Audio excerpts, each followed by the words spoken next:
and I'm sure Virginia's glad right now that this is Epstein's story's burning the political house down. She took on billionaires and all the lawyers. She's like, I don't care. Like, this happened to me, and I'm going to tell everybody. The legal age is 16 in the UK. I don't think there is a UK case with Prince Andrew, that is, but perhaps there are other cases. There is a case that can get her for prostitution, because even though the age of consent is 16, it's illegal to pay for sex at any age. And because they were paying the girls afterward, that's prostitution, and they could get her for that. That's where, like, it's prostitution. I'm like, well, legally it's prostitution. Good afternoon, everybody, or wherever you are in the world. I hope you're having a great day. We have got on our most requested guest in recent months. Inundated. Where is Ryan? Where all this is going on with Epstein from Maxwell. Where is Ryan? Well, Ryan the is sad here. Thing is, most requested guest means there's some pedophile somewhere. It's awful. Many of you know that Ryan had a problem with his eyes, and I'll let him, if he wants to talk about that. But he's back now. He's generation. Some people get it. So some. I don't have the shades on this show, but in the process to cure that, they put like a fluorescence in your eyes so it can light them up so they can do the surgery, and you get a big needle in your eyes. Lots of fun. But even after the surgery, that stuff is still in both eyes. And so lights, like screens and things, just look like really, really bright. So I was rocking the shades on a lot of shows. I wasn't being rude. Wasn't any more extra rude. Just my regular rude. I just had to have the shades for that. And so this is like the third interview I've done without him in months. So well, we appreciate you coming on, man. It must have been very scary for you. I watched you on Judge Napolitano, and you know, how did we get here, Ryan? Whereby you've got Kash Patel, Pam Bondi, Trump. They're all saying after campaigning that they were going to release these files, that there's nothing there. Move on. We are cretins for even asking about it. It's an old, stale case. What are you guys thinking? He's on his own base fools and things. And yeah, Kash Patel's got quite the younger girlfriend, and they're kind of parsing words, because what they'll say is they will say there's a file. They won't say there's a list. And I agree with them. They didn't make a list. There is a way to make a list, which I have done. But if you think that Epstein was some like 1960s Batman villain that, you know, just wrote down all the bad guys in a book and put it in a safe somewhere, you're out of your mind. Like, they're not going to write down who all the Johns are. He knows who they are, and who, you know, but he's not going to put it in a list. That's something the FBI is supposed to compile. And I don't think they even bothered with it, because so many co-conspirators had immunity from the first trial that it was like pointless. They could just get Epstein. They got Brunel. They got Maxwell because she fell outside the date window or whatever of immunity. And they know who else it is, but they can't do anything legally. I'm like, yeah, but you could tell the public who they are. So their products and things could be boycotted. Like, that's something they should be doing, but it's a lot of Trump's own donors. So, like, how can he release some and not others? He kind of incriminates himself if he does it. But if he doesn't do it, his whole presidency is falling apart. Like, MAGA has abandoned him over this. He's like, you guys, but you notice they didn't even bother asking Biden for this. They're like, oh, he's not. They all know he's a crook, you know. With Trump, they expected more, and I don't think they should have. Even though the bar is really low. Trump was Epstein's like best friend for about 6 years, and they had a falling out. But a lot of the same donor class that were associates of Epstein also give to Donald Trump and are very close to Netanyahu, who owns Trump. So you can't expect much there, but he's really positioned himself between a rock and a hard place, because they're never going to let this go. There's only one thing that would bump Epstein out of the news cycle, and that's another war with Iran. So guess what's coming? They're not going to release Epstein. Yeah, absolutely agree with you on that. So Maxwell, possible August 11th date for talking to Congress and speculation that Trump may give her a pardon. It seems that she tried to appeal under the sweetheart deal, the exemption for the co-conspirators, but got that shut down. And now it does actually look like she might get Bill Cosby out. What do you think is going to happen with Maxwell? Well, the thing is, Epstein himself was not privy to the sweetheart deal. That's why he did get his, he still sort of had a deal, but he did go to prison, at least on Sundays. And since she was trafficking to him, then I think they can argue, oh, he's not part of the deal. You traffic to him, and you continue to do so long after he was out of jail. So she'll try and make that argument. There's just so much public sentiment against it. If he pardons Maxwell without her throwing like 100 names under the bus or something in a plea bargain, he's just president child banger. Like he'll never get anything done. They will riot over that. Like if you pardon Maxwell, that's it. Like forget it. Trump Tower is going to be on fire. Like there's just no way the public's going to put up with that. If he pardons her because she just throws everyone under the bus, it might be worth it because you get so much bigger fish. But, it's the same thing. People always ask, how come they didn't just kill her? There are two main reasons. One, that would have been very hard to pull off after the very obvious, blatant murder of Epstein if they did it again. But they had a much easier way of resolving the problem. Don't offer her a deal. If you don't offer her a deal, she's not a threat. She's only a threat if she can plea bargain up by offering up names. They never gave her a deal. She didn't even testify. Now she wants to do the appeal. If that doesn't work, she's kind of threatening, I'm going to give out names. It seems like she kind of has or somebody did. Because when Trump got frustrated, he was out there. It's right before he was going to helicopter fly somewhere, it looked like. And he's like, why don't you go ask Larry Summers? Why don't you ask Bill Clinton? Why don't you go after some of these hedge fund managers? I'm thinking, oh, wow, that's some interesting people you just picked, because that's right on the top of the list there is hedge fund managers and Larry Summers. At the very top of my list. And so is Bill Clinton. I think Clinton's a name everybody knew anyway, but Larry Summers is just sort of a name known by researchers. And Trump said it. I mean, that's the president of the United States saying, why don't you go ask him? So why is he saying that? And I printed out the first page right here. Is that upside down? No, it's backward to me. But there's Summers right there. It's one of the first names. So some of the people on this list are being outed. It's just, I've been waiting years and years for these names to come out. So president saying that's a big deal. Hedge fund managers, he's got to be talking about Dubin. The majority of Epstein's money came from 4 people. Number 1 was Wexner. Number 2 was Leon Black. And then a very distant 3 and 4 was Glenn Dubin and Elizabeth Johnson from Johnson & Johnson. And there's about 105 million from Mystery. And most of those are offshore. So we all know who, but yeah, legally or anyway, in the books, he really just had a couple clients. He had Wexner for a while, and then he had Leon Black. And that's all you need. When you have a billionaire, you really don't need to twist anyone else's arm. Like you're good. You got a billionaire, you're done. You don't need to go get another one and another one and another one. All right, so thank you for the super chat, beloved. Thanks for having Ryan on the show. The pleasure's all mine. So we saw the release of this letter, supposedly from Trump to Jeffrey for his 50th birthday with a bawdy doodle. And there was a theory that Maxwell could have been behind that, making a shot across the bow to Trump to get him to do, arrange these sit-downs. What are your thoughts on that? I'd heard about the leather binder before, where his signature is the pubic hair. So when the Wall Street Journal came out with that, I thought it was very suspect because that book is full of names of all kinds of prominent people, and they only reported on one.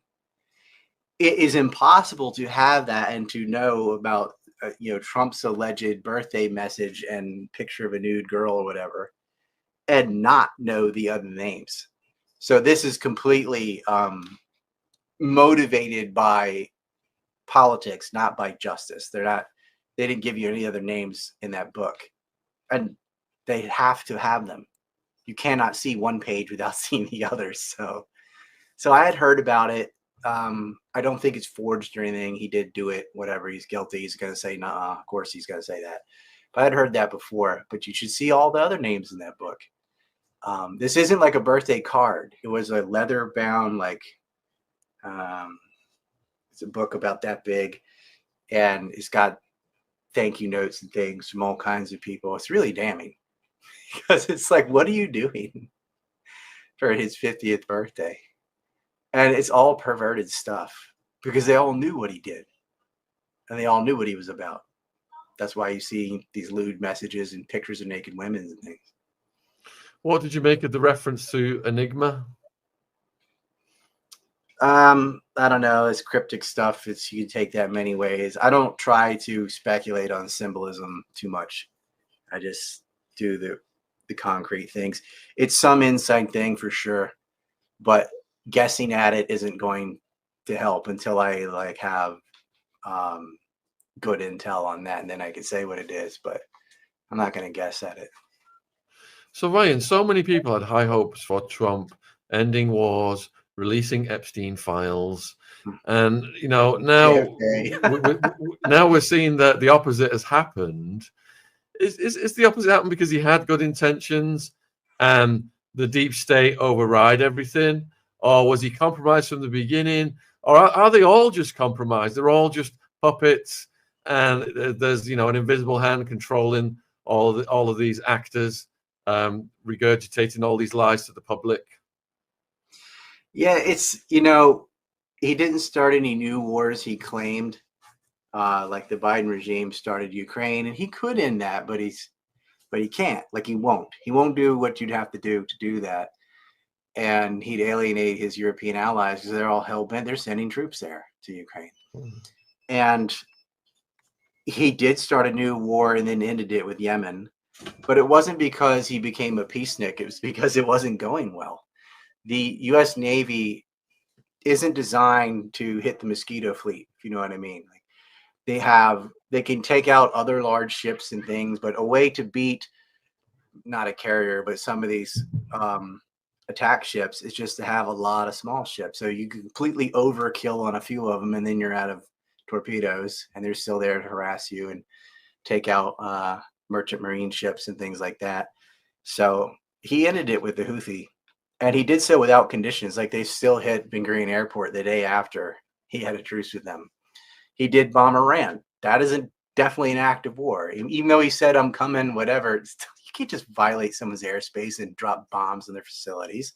But he did because Israel was losing the war. So they called Dad, and he went in there and bombed it and then said, knock it off. So a day later, that was over. But they had planned that the whole time. They had their little trick play. Mossad was in there. They disabled air defense systems. They had drones within the country attacking targets, tried to take air supremacy. They could not get all the ballistic missiles, though, and the defense systems, even though it went over Iraq and Jordan and Israel, it still got through and still hit.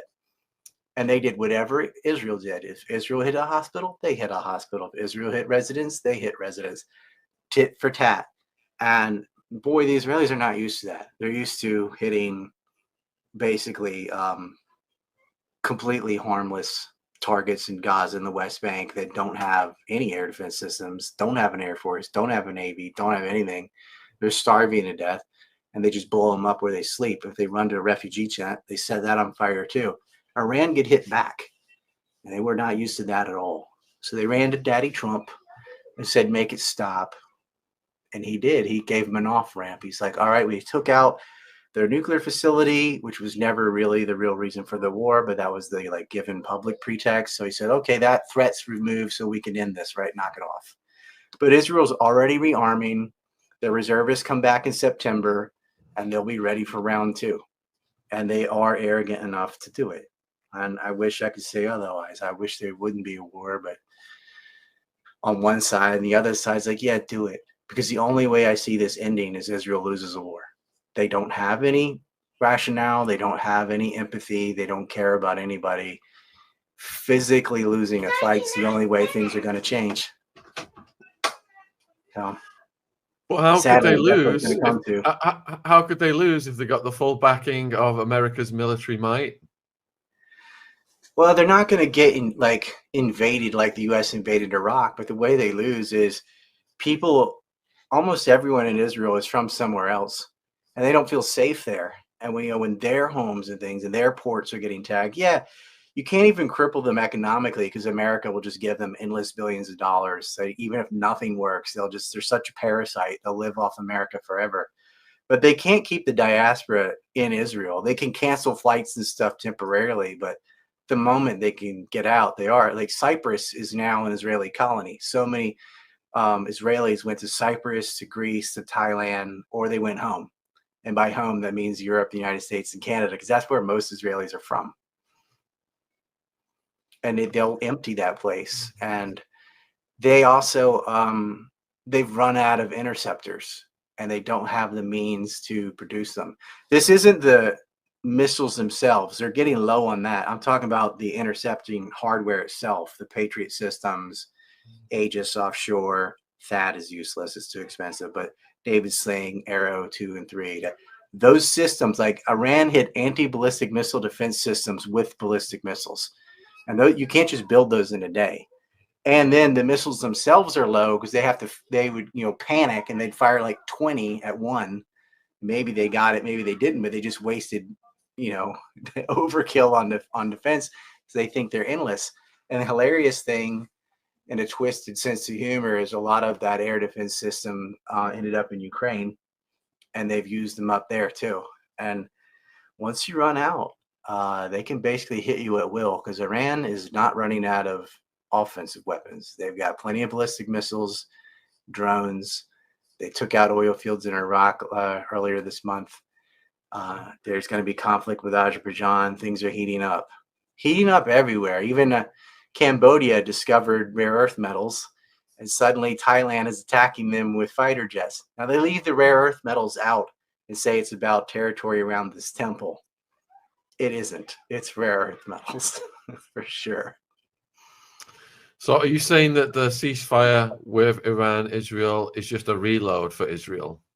They've never held a ceasefire in the existence of that nation.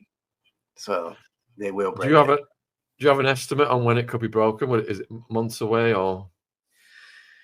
Well, the pressure, the thing is, Trump is being pressured by Epstein, and Netanyahu is being pressured by his court case. But the reservists rotate in September, but that doesn't mean it couldn't come before September. It's just more likely they would wait for the troop rotation and for the ability to reload all the interceptor weapons they do have. They want to be at full capacity before they start a new one. Thing is, they don't have the first strike capacity that they did before. Plus, Iran has gotten some of these AWACS jets from China, or the radar added to jets they already have. That is battle proven in the short India-Pakistan war. It showed it works.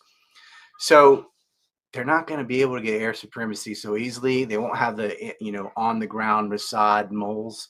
That card's been played.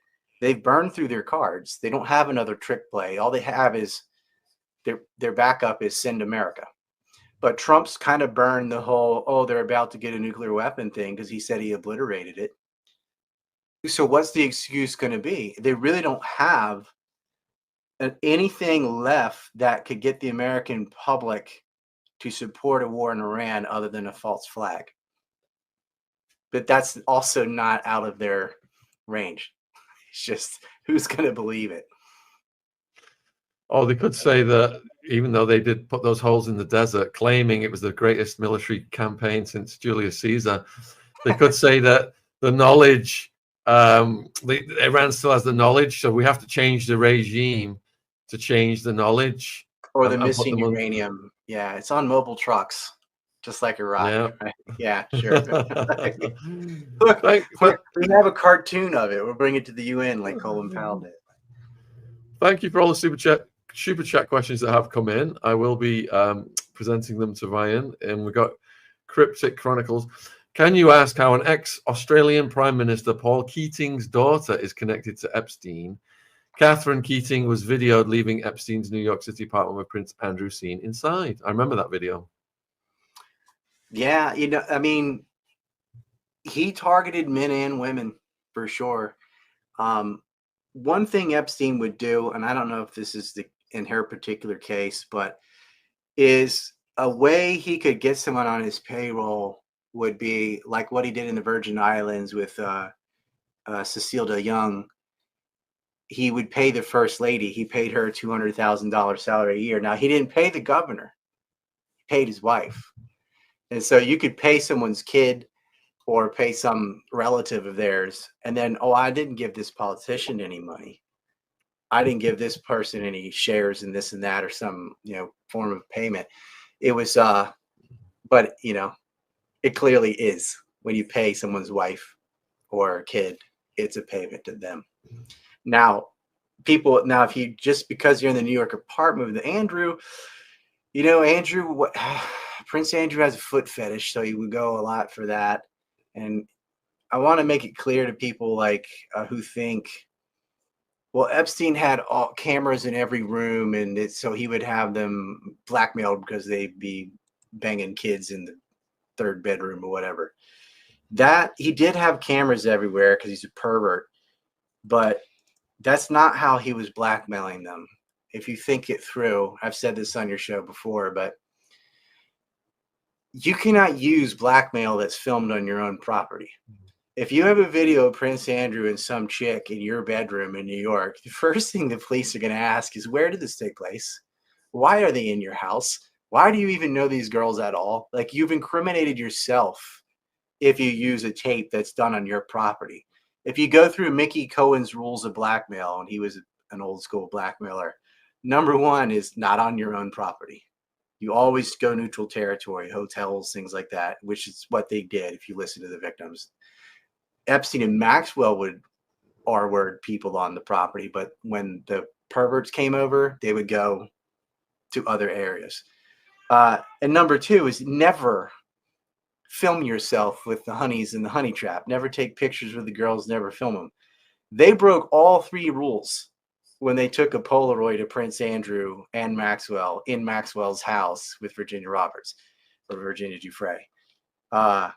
Now she's photoed with Maxwell and Andrew, and it's in Maxwell's house, and she's an underage American girl. That was such a screw up. That one Polaroid cost Andrew $16 million.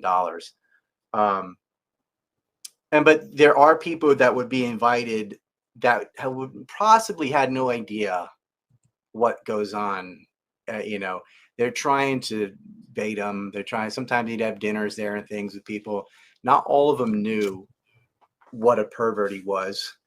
Andrew certainly did because he participated in it. But we don't know about with Keaton for sure.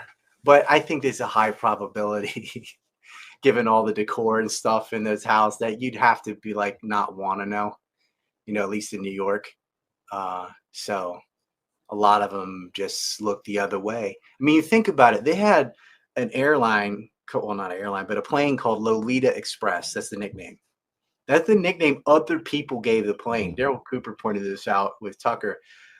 How many people in that area, Lolita, because it's always full of kids, or you have a good indication of what he's doing, and they didn't say anything. But that's the culture of these people. They don't look at us as people. You're poor or whatever, compared relative to them. Like you're a nobody. You're just some prole. And they would call the girls they groomed prostitutes and hookers. And it's like, well, no, they're people. But to them, no, you're just you're a commodity. That's all you are. Something to exchange between billionaires. I was thinking about it today. Just since Epstein's was murdered, and he was, there's 4 other billionaires that went to jail for kiddly fiddling. You had Robert Miller out of Quebec that R-word all those high school girls you had threesomes with in bathtubs Intercontinental Hotel, Elizabeth Hotel, and then he rented out 2 houses. He bought a house from Charles Bronfman, by the way. You had Peter Nygaard, another Canadian billionaire. And, before he did his stint in the Bahamas, he was grabbing little kids from Winnipeg. And they told the police, and nothing happened. There's 2 billionaires right there. You had Mike Jeffries from Abercrombie and Fitch, another billionaire, homosexual predator, giving people hot water enemas and shaving their whole body and liquid Viagra and all that weirdo stuff he did, making them wear black gloves and hot pants and whatever. And he was hired by Wexner, another Wexner guy. There's always a Wexner or a Bronfman in the shadow, isn't there? And then Keith Raniere, he wasn't a billionaire, but he's in the millions. He had $100 million financed, again, from the Bronfman family, through Claire and then Sarah. And these are Edgar's children. And he branded women like you'd brand a cow, like with a hot iron, just disgusting. So, between Keith and Robert and Peter Nygaard and Mike Jeffries, like there's 4 that were arrested after Epstein and were doing this. And no blackmail. They're just billionaires and one millionaire that were just into this, like perverted life. This is how they are. Then you have Epstein and Maxwell themselves, and they would gang on girls sometimes. Little kids, Burnell also. This is how these degenerate. I got a lot of words I'm not going to say because it's YouTube, but the first ones that you think came to my head. PDF files. Yeah, they're just they're disgusting, and Andrews along with them. I'm sure the other royal, even when the royals are embarrassed by your behavior, it's got to be pretty bad. You're getting asked whether you think Andrew was set up, because Ari Ben Menashe came on and he said that Andrew was a huge score for Israeli intelligence and for Epstein to attract other people. Mm-hmm. Yeah, I mean, because Andrew's a royal, so he's got access to a lot of, he was friends with the Rothschild, so was Maxwell. That's who introduced them. If you look at his birthday party, there's a funny picture of Andrew, Maxwell, and Epstein, like Epstein's dressed like a boat captain and whatever. They're all together, and it's like these 2 went to jail, and this one had to pay a huge lawsuit, but it was a who's who of that party. Like, if you want to know the Epstein list, just look at Andrew's birthday party, because that's most of them. They're all there. Andrew knew Nygaard too. He cut a vacation 3 days short with his wife to go hang out with Peter Nygaard, who was like 20 years older than him. I mean, Nygaard's in his 80s. Then I guess he's still in his 80s. But what are you doing? And don't tell me you went to the Bahamas to play volleyball or foosball. Everyone knows what you did with Peter Nygaard. The only reason you visit him in person, Prince Andrew, Randy Andy, or whatever you want to call him, he's like the Peter Bacon of pedos. He's always 1 degree or 2 degrees from Prince Andrew. He seemed to know all these circles, and they knew each other. The Bronfmans and Wexner knew Miller. They knew Raniere, of course. They knew Epstein, of course. Yeah, here's the photo. And you can see Jeffrey in the window, like where the flash is. I don't know this, like you did have to zoom or whatever, but you can faintly see that big chin little ogre in the reflection there. And this is on the 2nd floor, right by the stairwell. They go and have a bath so he can play with her feet, because that's what he's into. And then they had sex for like 2 minutes. And she's intoxicated in that photo too. They plied her with alcohol. And now, and rest in peace, man. Like, haven't been on the show since she passed away. But look at Maxwell too, just grinning, like like we brought him a gift. That's how they thought of it. Like, look what we brought you. Disgusting. And Question. I gotta say, I'll answer that question, but I gotta say this: like, when they're like, "Well, Epstein would provide girls," I'm like, no. I don't care if it's Bear Stearns, J.P. Morgan, Tower Financial, whatever. All of these places already know how to call an escort service. And all of these financial institutions already know how to launder money better than he does. Like, that is a skill they have. That's not why he was there. The one thing you can't get from an escort service, though, is children, because nobody does that. And that is a service he could provide. So Poppy Himbo is saying MAGA is the title of the highest ranking priest within the Satanic Church. Is that a coincidence? No, it's Magog. It's not MAGA, and it's not the highest priest, but whatever. That's funny. End of times. Do you think the Wall Street Journal is receiving insider information from the White House officials or ex-officials? Where they dug that from, it doesn't have to be from the White House, but it is interesting that they curated it to only Trump's message and no one else. Like I said earlier, you could not have only that unless they don't have and never saw the book. Someone gave them a snapshot of only that. But the first thing you would ask is, hey, let me see the rest of it. If this is from it. And they acted like it's a card. It's not. It's out of a leather case. It's a brown leather. If my memory serves me right, like this was on the internet about 10 years ago, but yeah, I don't know. They've kind of purged these things. So Rupert Murdoch, they were buddies, weren't they, Trump and Murdoch? Yeah. And then all of a sudden, we've got this lawsuit now in the billions. What do you make of all of that? It's like South Park. I'll see you. I think Trump's strategy is he knows that Rupert Murdoch has one foot in the grave. And so if he sues him and drags it out, Murdoch's not going to make it. And Trump thinks his son is a puss. And he's correct. And that Rupert Murdoch's kid will just roll over and settle. That's probably the strategy.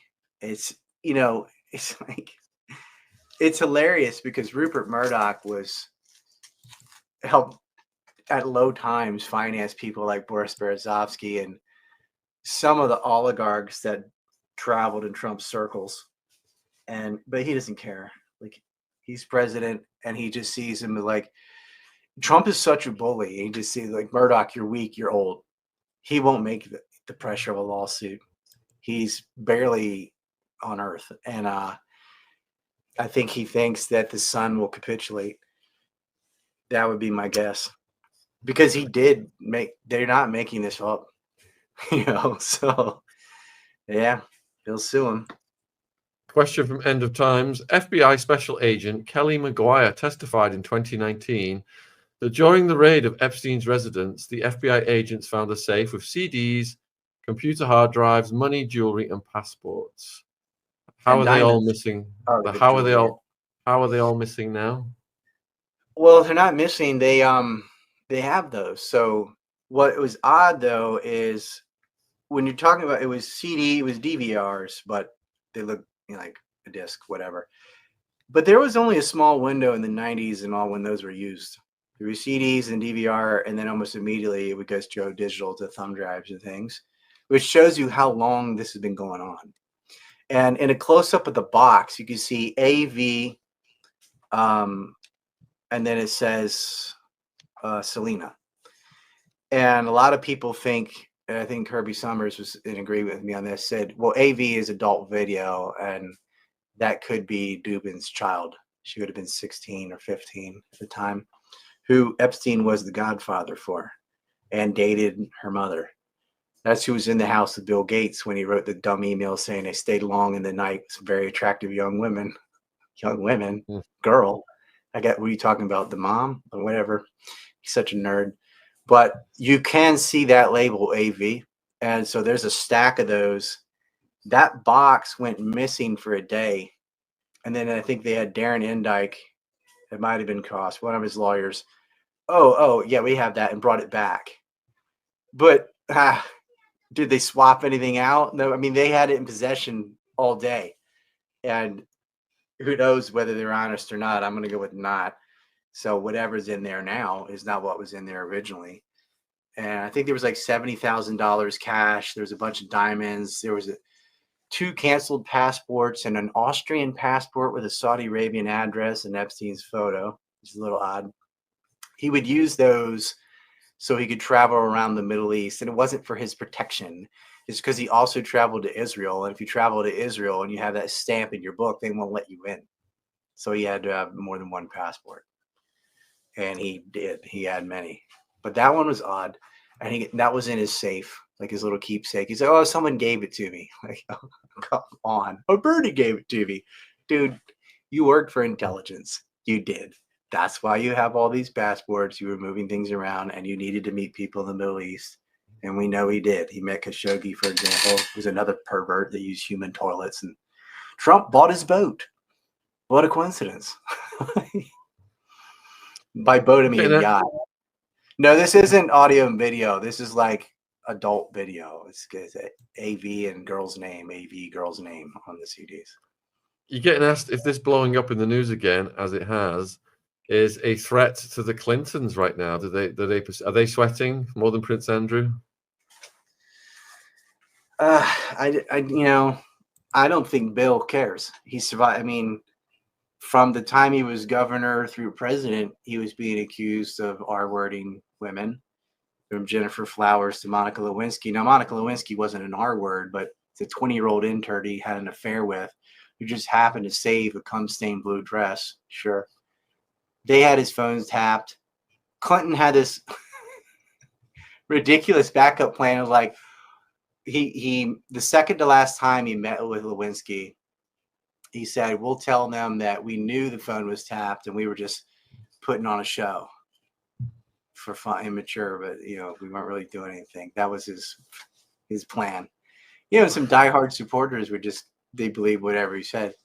But even President Trump was talking about, why don't you ask Bill Clinton? Why don't you ask Larry Summers? He was throwing him under the bus. Now, here's the interesting thing. Although both. But when Clinton did fly around with Epstein, he knew him. You could see them there in the West Wing. I think that's in '93, if my memory serves right. And I remember saying that on your show, how early they met before anyone knew. And then these photos come out. I remember giving it to you. And they had a good relationship with Clinton. And yet, there's not a single underage girl that has come forward and said Clinton did anything with him. There are people of age that Clinton played around with, but there doesn't seem to be anybody. Of course, the Clintons will get rid of you. So that's one thing to worry about. But there's nobody saying that. Now, the problem is he's still there. You see the topless kids at the pool and stuff, and you don't do anything. You don't say anything. To me, that's like, you're still an accomplice because you clearly could have done anything. You're the president. You could have him arrested like that. And he doesn't. And it seemed that the Israeli intelligence was deeply interested in the talks between Ehud Barak and Clinton. It was supposed to be the deal of the century with Palestine, and they wanted to sabotage it. And Barak will say this, like, Netanyahu helped finance Hamas to sabotage any possibility of a peace talks because they go with the most radical wing that existed. They didn't want to work with the PLO. They didn't want peace. They call it trading land for peace, even though it's land they stole. So it's not really a trade. And so they had Clinton and they had Ehud Barak. Epstein was close to both of them, made sure to let them know you're not going to make a real deal. And then the deal, they call it the generous offer. It was absolute dog poo. Like, it was what the Palestinians were offered was not a deal at all. But they're all labeled it like that. But they were still stressed that Clinton might go through with a real deal. But he didn't. And they were also trying to push him to release Jonathan Pollard, which he did not do. He got impeached, but not confirmed. He has to go, the House can impeach you and the Senate does confirmation. He went and blew up some radar in Iraq and Afghanistan. And then they were like, okay, they didn't confirm. And then he immediately called off all the fighting. So a little credit to Clinton that he stood his ground somewhat. But if they had him with kids, they could have made him do anything. They just had Lewinsky. The fact that they had to send her in is because he didn't take the bait with Epstein. But he did have all the relations. And I think the way the Clintons did very similar thing with money laundering and Frank Guster and the Clinton Foundation, kind of better than Epstein, actually, for a while. They don't need his advice. He needs their advice. And he used they used Haiti, he used St. Thomas, so they were all using the Caribbean as a way of cleaning money, is what they say. So you've been asked for your thoughts on the various options for Maxwell. There's the option of a pardon, there's the option of a sentence reduction, and if she does testify before Congress, she could talk about crimes and be completely immune from them. Yeah, if they gave her partial immunity, they could do, and she could just get in there and start dropping names, which would get the people that she could name to pressure Trump to give her a pardon. The thing is, there's so much public pressure on the other side to not give her a pardon that this is a difficult situation. Like Trump he's got a lot of pressure from his donor class, but he also knows MAGA's dead if he does this. They will totally abandon him. It's over. So somewhere in the middle, she's got to give up some names. He's like, I can't give you a pardon. She's not going to go through this whole list. They'll kill her. But some of these people that, Wexner's in his 80s, like some of these people are almost dead anyway. Should throw them under the bus. We'll take it as a small W. I don't want her getting pardoned. Of course, we all want her to name everybody and stay in jail, but she's not going to do that. Like, she's only going to give up information if it helps her get released. So they're going to have to offer her something. Regarding this next question from Louise about extraditing Maxwell to the UK from crimes committed here if she's pardoned. So, Louise, because the legal age is 16 in the UK, I don't think there is a UK case with Prince Andrew, that is, but perhaps there are other cases. There is a case that can get her for prostitution, because even though the age of consent is 16, it's illegal to pay for sex at any age. And because they were paying the girls afterward, that's prostitution, and they could get her for that. That's where, like, it's rape, it's not prostitution. I'm like, well, legally it's prostitution, because then you can get them no matter where they are. That's what happened to Robert Miller, is he would pay them, because the age of consent in Canada was like 14. But prostitution's illegal, so they could nail her for that. So she would like, I didn't pay him, Epstein did, or whatever. Like, whatever. Do you think she would go to Israel, though, because she would feel safer there? If she got a passport and even a day out of jail, she'd go to Israel, because they won't extradite her, and she'd be free as a bird. She'd do whatever she wants. Because Candace is always talking about how Israel harbors the PDF files and won't extradite them. Israel has everything. They have everything Epstein had. That's who he worked for. And Israel's a safe haven for pedos all over the world. They go there. The Israeli state has sponsored, like people in their government have been caught running child prostitution rings, rape tourism rings, and nothing happens. Their own president was jailed for R-wording 4 different people. Another prime minister SA'd some people and then went to jail for corruption first, but he also was guilty of that. And then another prime minister, Ehud Barak, who's palling around with Epstein. The other was Ehud Olmert, and the president was Moshe Katsav, and he got jailed. So a president and a prime minister in Israel did get jailed. And then there's Netanyahu. He just prefers to shoot the children or starve them to death, as going on right now. So, Lisa, yes, Robert Maxwell, I do believe, is at the core of his daughter's behavior. And John Sweeney, we got him on at 9 a.m. tomorrow morning talking about this. I mean, Robert Maxwell was the guy who would wipe his bum on a towel and just throw it on the floor for the staff to clean it up after him. Very Lyndon Johnson of him. LBJ. LBJ used to make people have conversations with him while he was on the toilet. Yeah. He's like all those daughters are a little messed up. And this is a guy that I'll have a little bit of sympathy for him, because he is running from country to country during World War II. He goes to France. France gets invaded. He goes to the UK. Like he had a stressful youth himself, but he's just been a career criminal. He had an import-export company for illegal arms that went to Israel. He would steal science and tech out of the Soviet Union and publish it in the UK. He stole pensions. He was a white collar criminal. The guy, he's just an irredeemable piece of crap.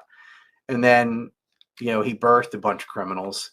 But, the way he abused everyone else and the way he was, I'm sure they didn't have a happy childhood either. So, but, he spoke many languages. So does Glenn. I think she speaks 4 languages. Definitely French and English and Hebrew. But there's Virginia. Her parakeet. Maria wants to know your thoughts on what happened to Virginia, and I'm sure Virginia's glad right now that this is Epstein's story's burning the political house down.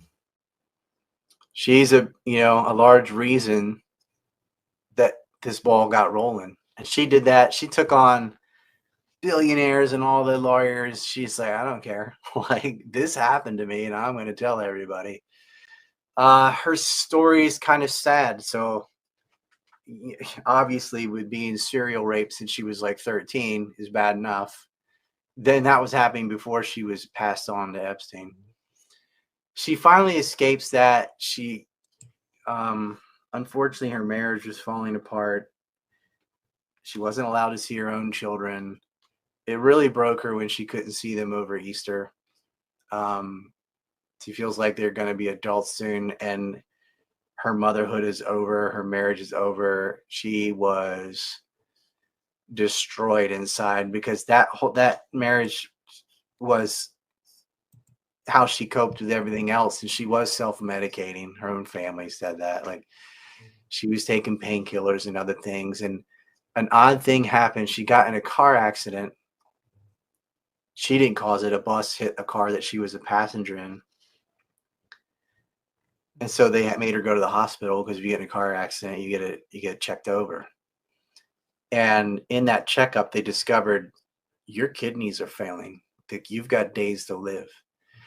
Now, the papers and stuff all twisted this around, acting like the car accident wasn't so bad. They didn't break her kidneys. That's not what she was talking about. She wasn't saying that the impact of the car destroyed her kidneys. Just getting in a car accident at all made her go to the hospital.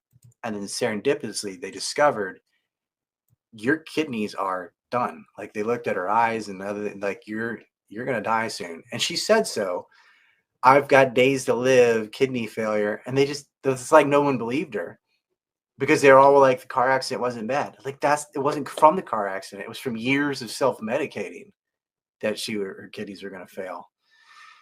And still her kids wouldn't come to see her, which is sad, man. It's messed up after everything she went through. And she was on this like ranch north of Perth, it's middle of nowhere in Australia. And she put up to somebody that I used to know. It's an Australian singer, forget the name, but it's a breakup song on her Instagram. And then she put up a post. It was just a black nothing with a broken heart emoji. And that's the night she died. And I fully understand people were like, I bet they killed her. Da, da, da. There was really no reason for that risk. Like, she said what she said, and she went through her lawsuits and was done. It'd be stupid to risk murdering her. She had an empty bottle of painkillers next to her because she got something from the accident. She decided, I don't care. She took them all. I talked to the paramedics and things. She killed herself. But in a way, you could argue they drove her to it because they had a vested interest to make her life hell after she got Maxwell and Epstein arrested. A lot of it was because of her. And then, Prince Andrew has to pay out the millions, and she named other names, and those people, their reputations were dead. They're shot, So a lot of people hated her. And I wouldn't doubt it at all if they interfered with her marriage and anything else they could do to mess up her life. I wouldn't doubt that one bit. And so in a way, they killed her. But she did take her own life, unfortunately.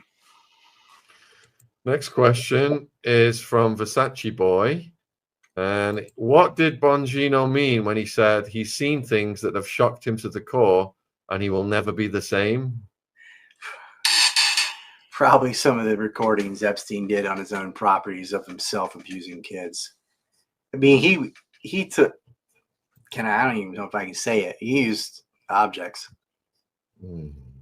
in exits. Yeah. Something Lindsey Graham would do. Just imagine that. That's what he did.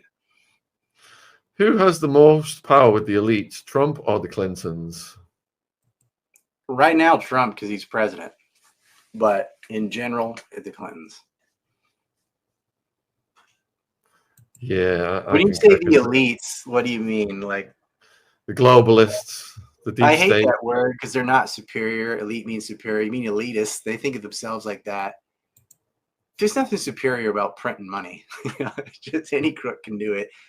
The donor class has a lot of power. So when we talk about AIPAC, they run Congress, they run the show, but the only thing above AIPAC is where do you think they get their money? They get it from a couple dozen billionaires. That's the mega group, the mega donors. That's the Wexner, Steinhardt, Bronfman cabal. That's where the power is. But even they take direction from the Israeli government. Because ultimately, you know what the ultimate power is? You know what's more powerful than money? Force. And they have it. All right, next question is, how come Biden didn't use the files about Trump being on the list to undermine the election? Same thing. It's like mutual destruction because they did try to spread those rumors and things, but they don't have a list, first off. But a lot of this Biden's donors and things don't want anyone talking about Epstein at all because it's a matter of time before they're next. And Trump would tell on everybody. Like if they ever said that, then he was like, oh yeah, like he sort of started doing to Larry Summers and Clinton. He'll just start naming them too. So it's kind of like mutually assured destruction. You can't do it. And that's why people are like, maybe Trump's not on the list because they would have used it if he was on it. Yeah, or they can't use it because he would use that. But look, man, they tried to put him in jail. They tried to impeach him twice. They tried to blow his head off. He was friends with Epstein, but not Trump is not messing with children. But he definitely had to have known about it and didn't act on it. But there was, David Wolf believes that Epstein thought that Trump was the one who told on him. That Trump went to the police in 2004, and that's what started the investigation that ultimately got him arrested in 2007. And that's someone you can't ignore. When these girls tell their parents and their parents tell the cops, they don't care. But when a billionaire like Trump says it, you can't make that go away. And Epstein, when they had this fallout over the Abe Gosman property Wexner dispute at Mar-a-Lago, he thought that Trump had turned on him. But I don't know about David Wolf's truthfulness because he does a lot of stuttering and blinking, and who knows? Sounds good. I'm just saying what he said, but I don't think so. Yeah, we've reached out to him. We're trying to get him on. So JD wants to know, what about Bill Gates and Epstein? What's your thoughts on those two? Bill Gates had an affair with one of his employees back in the year 2000. Of age, but not by much. But the biggest clue, aside from like the email I mentioned earlier when he had dinner with the Dubins and Epstein, it's not like Bill Gates needs advice on raising money or whatever for his vaccine campaign or Bill and Melinda Gates Foundation. He can have professionals do that. He doesn't need Epstein, but he's meeting with Epstein physically. And there's really only one reason to do that. But the biggest tell is his wife citing why she divorced him was over his Epstein relationship. Now, she didn't come out and say exactly what that was, but I don't think it was from the financial advice. So what else could it be? And he's such an easy target. He was the richest man in the world at one point. He's an absolute nerd with no mojo. And he's just ripe for bait. He's got money. He has no swag. And that is an easy target for a honey trap. Beloved wants to know if you're still getting harassed for covering these stories. Yes, of course. Get rumors spread about me, harassment, kept throwing off all the payment processors. I'm banned on everything but X. So. It doesn't matter, man. They're R-wording kids. There's nothing lower, besides murdering them, and they're doing that too. Do you think we will ever know the whole truth and nothing but the truth regarding the Epstein files? No, but not the whole thing. But I think if I could get people to know half of what I know, it would be enough. Like, it's disgusting. And the information's out there. Like, a list can be compiled if you want a list. I mean, I got one on my wall back there. It's kind of dark, but if you listen to the victims' statements and you listen to their own staff, it doesn't even have to be Epstein's staff. Like, what is his name? Ronald Rizzo. He was a chef for Glenn Dubin. And he saw Maxwell and Ava Dubin. They could hear their like clickety-clackety high heels coming down the hall. This 15-year-old Swedish girl was shaking like a leaf, like fear, like physically. She couldn't barely speak. And he's like, what's wrong, And they're like, she's working for us tonight. So that's an adult. Like, this is not an abuse victim. Or this is someone as staff or that worked for Dubin saying this. And it corroborates what, say, Virginia said about the Dubin. She was forced to massage Ava while she was pregnant and then sleep with her husband and just disgusting stuff in a hotel. It's like not a super famous name like Bill Gates or Bill Clinton. These are just boring hedge fund manager, banker nerds. Why would she know him at all?